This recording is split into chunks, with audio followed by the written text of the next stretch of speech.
CM Vijay, நடிகர் விஜய் உனக்கு கேவலமாக இல்லை? திமுகவில் ஆதரவு பெற்று பல கட்சிகளால் ஆதரவு பெற்று வந்த முதலமைச்சரான நீ அப்பாவை காணோன்னு கிண்டல் அடிக்கிறியே. அவர் ஒரு தமிழ்நாட்டினுடைய முன்னாள் ஒரு முதலமைச்சர். தமிழ்நாட்டின் மாண்புகளெல்லாம் காற்றில் பறக்க விட்டு விட்டீர்களே. அப்பாவை காணோங்கிறீங்க. உங்கள் பொண்டாட்டி பிள்ளையெல்லாம் எங்கே செங்கல்பட்டில் நீதிமன்றத்தில் தேடிட்டு இருக்காங்க. அங்கே போய் பாருங்கள். இங்கே ஜனநாயகத்தில் எத்தனையோ பிரச்சனை. ஓட்டு போட்ட மக்களுக்கு நீங்கள் என்ன செஞ்சுருக்கீங்க? ஒரு எதிர்கட்சி தலைவருங்கிற முறையில் அவங்க கேட்குற கேள்விக்கு நீங்கள் முதலமைச்சருங்க முறையில் நீங்கள் நாகரிகமாக பதில் சொன்னீங்களா? தொகுதி மக்கள் எதுக்காக ஓட்டு போட்டு உங்களை சட்டமன்றத்துக்கு அனுப்பி வச்சாங்க? உங்கள் எம்எல்ஏவெல்லாம் தொகுதி பிரச்சனையை சொல்லத்தானே.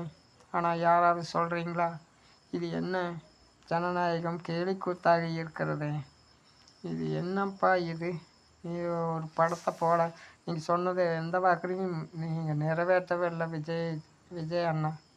இது என்ன அரசியல் மாண்பு? காமராஜர் முதலில் ராஜாஜின்னு பல தலைவர்கள், வரலாற்று சிறப்பு மிகுந்த தலைவர்கள் காலடி வைத்த அந்த அரசியல் மாண்பை எல்லாம் குழி தோண்டி புதைத்து விட்டீங்களே.